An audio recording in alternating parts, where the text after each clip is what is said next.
Hey guys, and it looks like we are live. I am running some testers on my new Dragon Series collection. Let's see, got a couple others here. I got them already soaking wet, so I made the mistake of not leaving them out here so you guys could see them. But yeah, these are really, really, really fun. I've got Dragon Flight, Dragon Cavern. This one doesn't have. It's interesting. It's really cool. It's very pretty, so I went ahead and put it in anyway. Not my favorite ever because the image was really hard to get to transfer, but it was cool enough to be worth it, so I put it in there. And then I've got the rough dragon scales. It's in there something else, but so I've got dragon scales and then the bulky dragon scales. That's what I put that in as. So those are what we're playing with today. I'm getting some weird shadows. Just a little bit of sideways shadows, but oh well.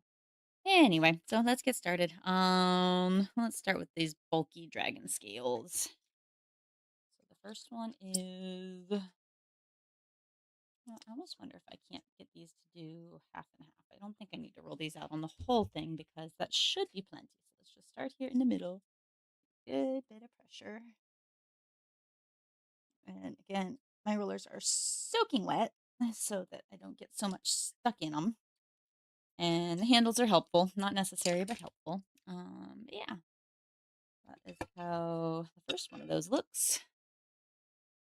And then the size I am sampling is the double tall, tiny double tall. So these guys are super little, but they have double height of the pattern. So if you order small, large, or jumbo, they've only got one version, one height, so half of this. And then the double tall ones have twice the height. So a little bit weird. There we go. It can be a little bit weird on the ones that have a scene, but you can still use that scene twice. So we've got debossing here and embossing here. And it also makes really good Makumegani. Do I have those floating around somewhere? Oh, I lost track of them. I have no idea where those ended up. Yeah, I don't know. I was playing around with it, made really, really, really cool Makumegani, but I don't know where I put it. So it is out of the circulation.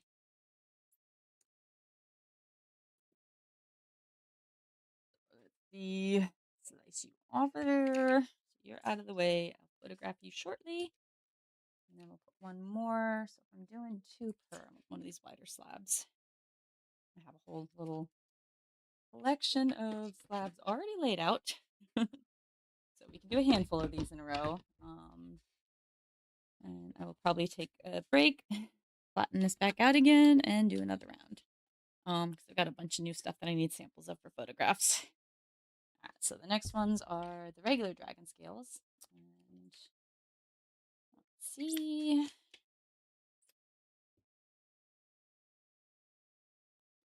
Start right in the middle. And press. That direction. That is the embossing one.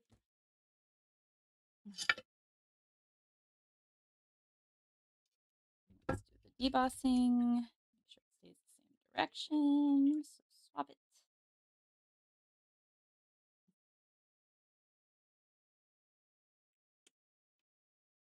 That is so pretty. Those are really good.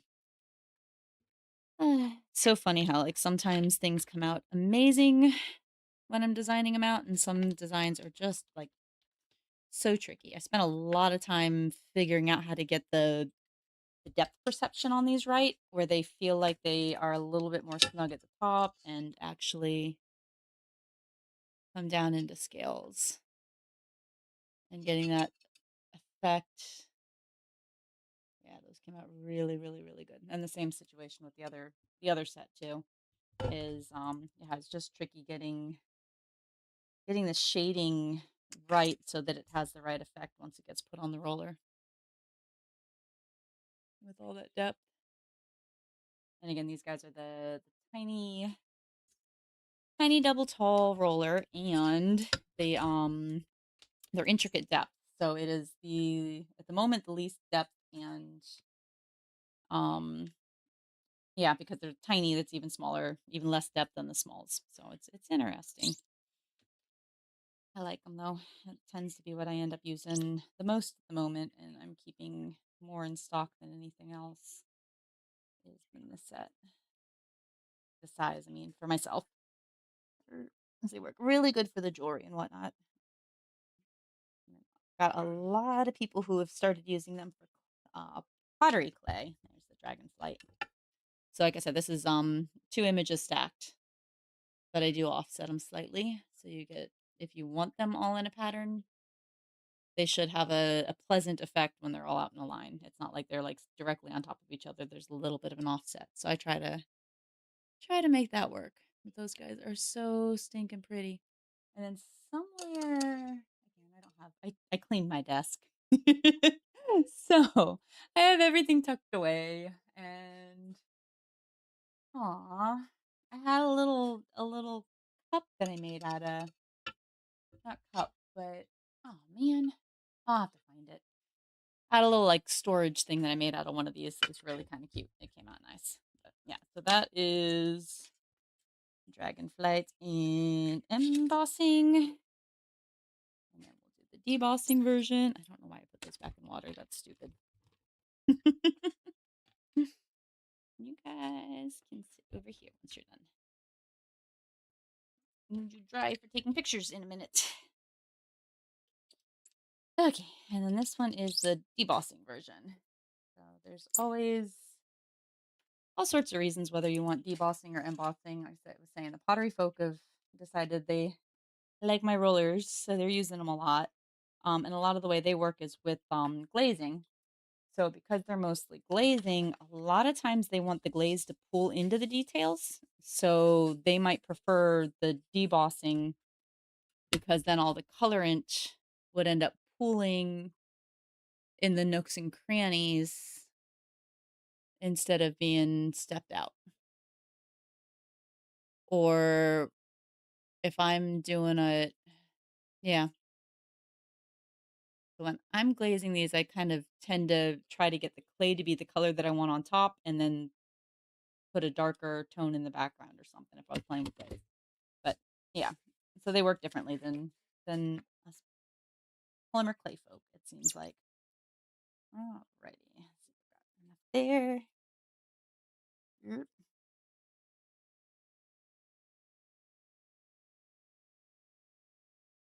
And there is the debossing version. And yep, they're pretty stinking epic. Fun, fun, fun. All right, blade, there you are. And then we'll do the Dragon Cavern one. And then I will take a break and get my pictures and then probably come back with another live, go through the next set, unless the dogs decide they need more attention. That happens sometimes. Happens all the time, actually. They were getting near dinner time. So I got another hour or so before they actually get food. However, they don't tend to remember that. They like to get feisty a little ahead of time. Alrighty, so I'm going to stand up for just make sure I get a full depression. And sometimes the handles get a little in the way, so sometimes I'll leave them offset like this. So I've still got the ability to use them to help lay down a little bit extra pressure off to the side. But I don't want them getting into the clay impression at all.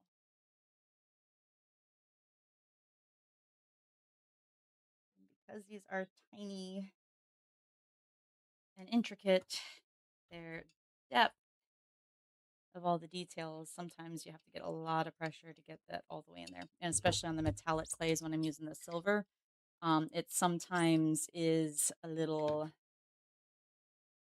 what's the word I'm looking for? It's a little firm. So if I used other types of clays, I'd have a better chance at getting the full impression on ones, with less pressure.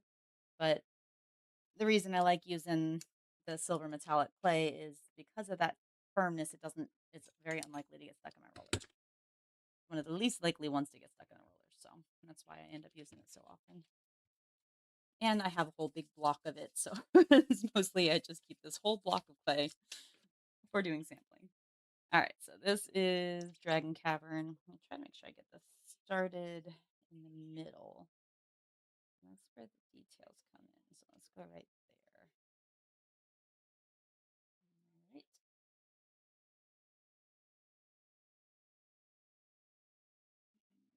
A little slower, a little more methodically.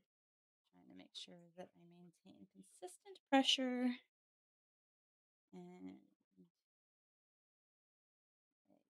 full expression of the whole thing. There we go. And that came out awesome. So that's why this one, even though like I said, it's a little hard to tell exactly where the dragons are and the cavern features. It's a really cool scene. It comes out really, really kind of neat. Yeah, I like it.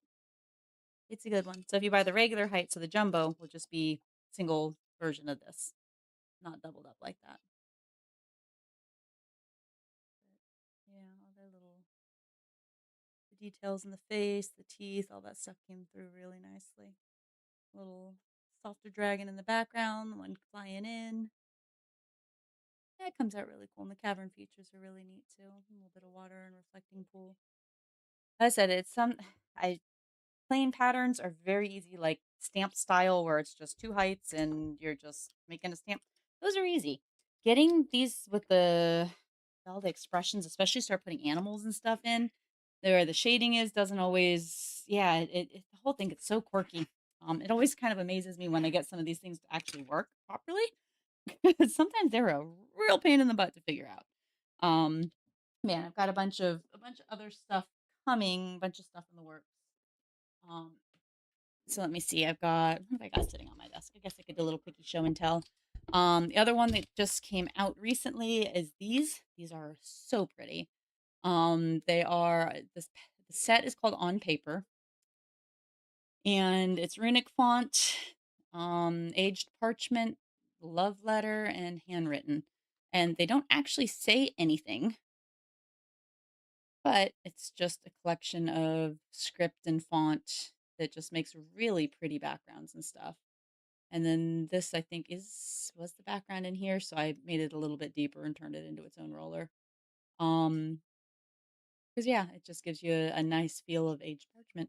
And I like just textures sometimes. I don't want everything to be necessarily pictures and imagery. Sometimes it's nice to have just a texture in the background. These were requested, and I've had the idea in my head forever, but I just haven't like really messed with it. But the request was for tooled leather.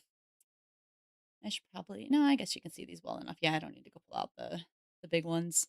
Um, so yeah, I like this with the basket weave behind the flowers. I think this is the one that came out the best, and this is the one that took me some serious messing around with to get the patterning in there right. And yeah, I was playing for like hours putting that one together. That one came out gorgeous. And this was a pretty little pattern. It's got a little bit of flowers in there. There we go. It's got a little bit of texture in the background. We'll see that once I go to roll those out. Actually, I can at least do the emboss. Oh, if I do them half and half, I probably have enough sheets. Maybe we'll go ahead and go through these real quick. This one's really good too. This one I'm sure has some background information in it. And then this is just the basket weave from here, but stretched a little so it's a little bit different in the patterning. And then this is the embossing version, so that'll give us a visual on whether the backgrounds and stuff have a little bit of detail. But yeah, so we'll run through the embossing on these real quick because I do still have enough sheets out here. Or we can do both of them actually. We can do the whole thing. Oh, and then the one more that I have floating around over here is I have new seashell stuff. I have one more I call beach sand that'll be on here. With the set. I'll probably go ahead and put these together as a set because I like them together.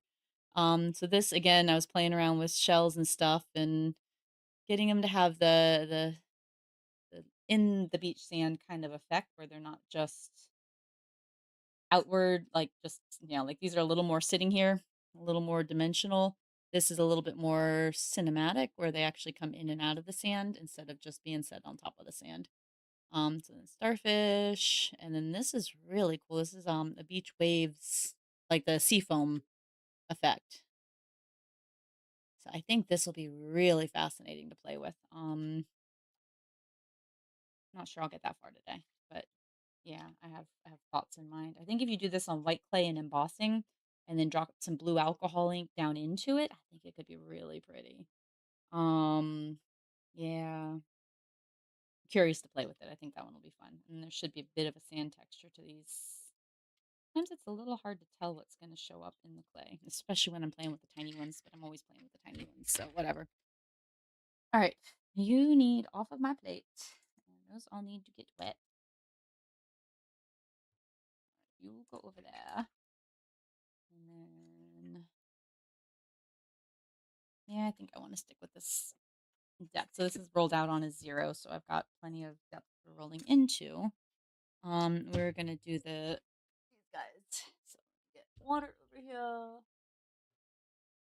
Usually I use my little spray bottle, but right now I just have a little Tupperware bin full of water because it gets annoying trying to get them to get wet enough. So that one basket weave set is a little reminiscent of my dragon scales. But if I can show you the difference, I'll go ahead and show the debossing. So this is what I'm calling basket weave, and that's what I'm calling the dragon scales. So you can see the basket weave's a little bit more even diamonds, where these actually start tighter and then come outward more. So they look more like they've got a lift at the tip, where this is much, much, much more even. So this is an easy pattern to build. This is tricky. Anyway, all right, let's go ahead and get those wet all the way through. There we go. All right, so they've been rolled in some water. So again, this is another just easy way to get things wet. And because there's so much detail in here, it's nice to have them just fully soaked into all the little cracks and crevices. So maybe even more so than using a water bottle. I'm thinking this might be a good way to do this. All right, so let's start with this one that I'm calling my favorite because man, this is pretty. The fattest version of this, yeah. Okay. I want my clay sample to be wide enough that I can get both embossing and debossing on one, and then we can get through this whole set without having to roll out more clay, and then you guys don't have to listen to my extremely loud thing. Oh, I want to go debossing this way. There we go. And then embossing goes the other way.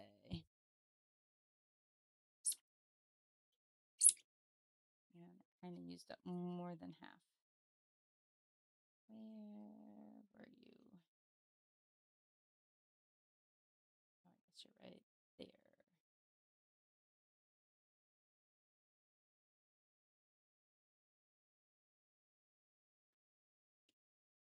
There we go. Yeah, that's stunning. I knew that would be a good one. And I worked hard enough at it. That took a while. So this is debossing, this is embossing on the right. And all those little flowers and everything are coming out perfect. Really good depth to it. Yeah, that's one of the coolest. One. It's a really good texture. It's fun when you put that much time and effort and energy into something and it really works out. Like I said, I spent almost as long working on those dragons. Actually, yes, I did. These dragons took forever too. The scales took a while, and getting the relief versus depth on those, it's tricky, man. Living critter types are hard. All right. Next piece. Burnish you down. Burnishing helps, although I'm starting in the middle of the clay, so it's not as tricky. All right, make sure I get you guys properly colored up. That's you. All right, and then because of the way I take my pictures, usually do debossing on this side and embossing on that side. So this looks to be debossing. I'm calling it by these little tiny flowers in here. It's a very fine texture. Part of me is a little tempted to quarter this texture back out and make it bigger within the pattern. which is why I do this testing, try to do a little bit of testing before I actually list anything, is some patterns are nice if I kind of make them a little bit bigger. And sometimes it's better if they're small. Oh, I do have more things to show you. They're actually on the site too, I think already. I don't know that I've shown them at all yet. But anyway, so yes, here we go. Debossing, embossing. This one, honestly, I might go ahead and make it bigger. I thought I liked the idea that it was so tiny, but I think it's too tiny. I'll have to look at the pattern and see if I can't get it bigger because it's got like the stippling and stuff in between. Yeah, this needs to be blown up. All right, so that will be twice as big when it's actually listed because that's not going to do it for me. So you are a no. I don't even need to take your picture. Alrighty. Is next. It's not paper towel. Don't need to pre-texture my texture. Alright, there we go. Okay, okay.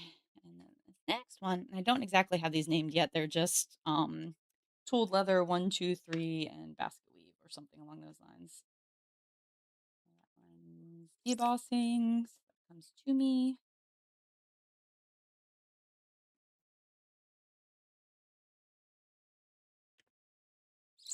Very nice. So this one's really good. I like this. Again, the sizing on this is pretty. So you can see that there's a bit of the stippling and stuff in the background. I think the other one's just way too small. I'm going to have to make it bigger. Ooh. Oh, I know why my lighting's so off. I don't have my little side light on. Yeah, that one's really pretty. The flowers on that are really good. Okay. So we get up close and personal. So debossing here on the left, embossing here on the right. Yeah, that's really pretty. I like that one a lot. Yep, that one's good.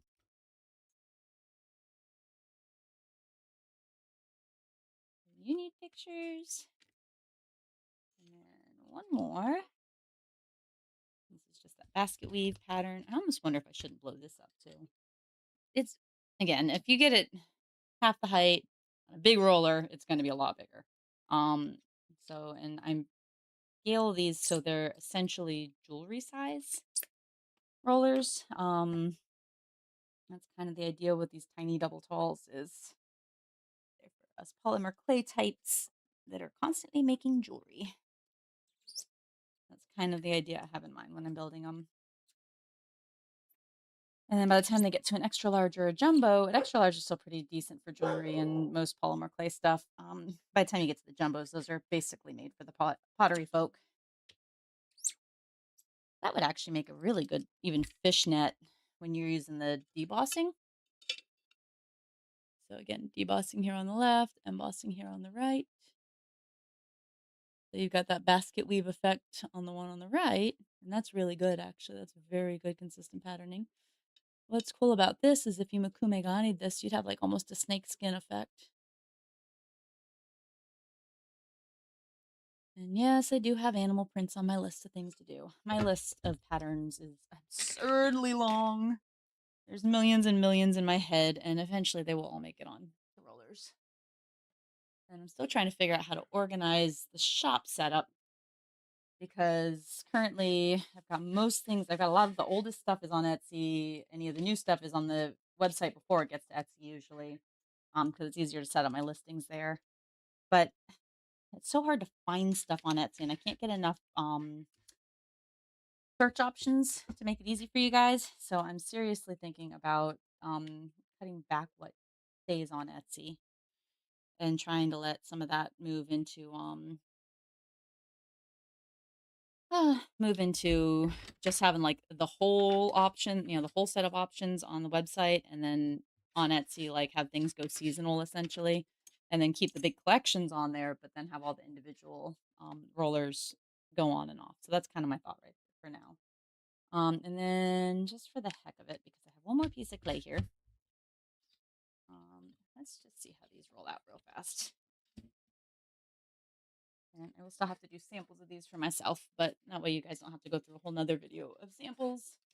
We might as well just test these real fast. So, and I'm just going to do the embossing. Oh, I lost my footing on that. Yes, that's stunning. He's so fun. I love these. Oh, those guys are good. Need a little more pressure. Let me do that somewhere else.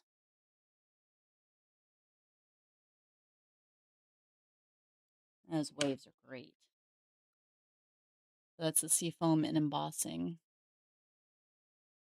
And that will make great little wave edges for stuff. So you could even do like a Mokumegane slice. I'm not photographing these so I can mess with these. Let's see. You could even take a little bit of a, like if you did this in white and you have a good hand with it, you could even, especially if you use bigger than this, you can take little tiny slices and you can actually set that on as seafoam. Oh wow, and that Mokumegane is amazing, or that mica chef's amazing. Check this out.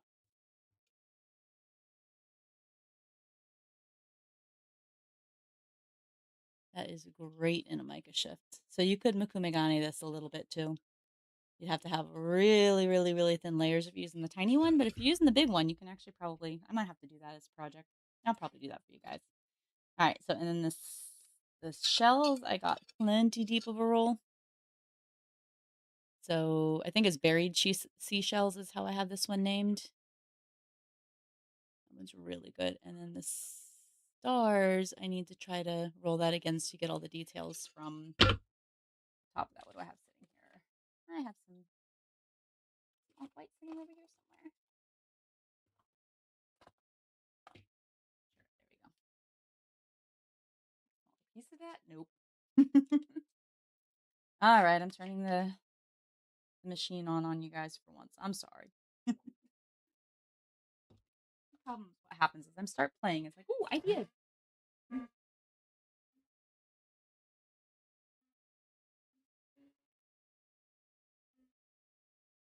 So this is way softer, so that'll definitely take that. Wipe the residue off because it doesn't need to be there.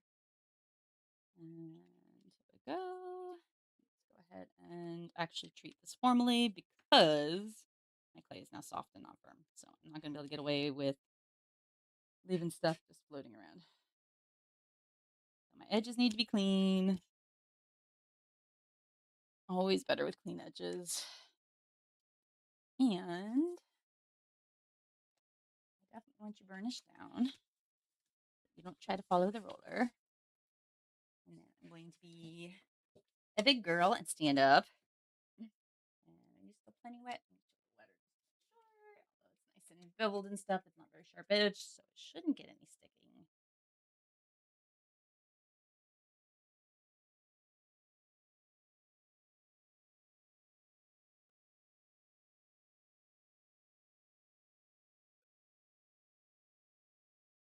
There we go.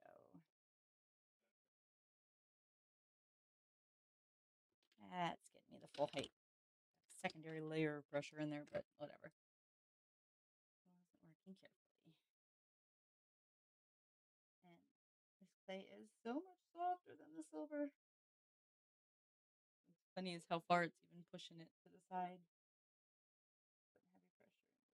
Okay. Whoop. And I did get a bite. Because I'm at the edge. Usually when things happen is on edges. Ooh. That's a good color for this. Yeah, there's the starfish. Have the rest of the details. I worked really hard on getting the starfish details in there too, where they look really good. So again, on extra large, these guys will really pop up, but you'll have to make sure you have your clay deep enough and soft enough that you get all the details. But even just that bit of like sandy effect, it's great with the metallic. It's fun. And this is really, really, really good. Wow. Like I'm seriously impressed with that one. Again, another one I took a ton of time playing with getting the depth mapping where I just absolutely loved it. Because the seashells I have, I mean, they're seashells, but they're kind of plain. I like them. I don't love them. This is much on my level of artisticness that just hits with me. I like it. Um, so now what has me curious is what happens if I drop a little alcohol ink around these.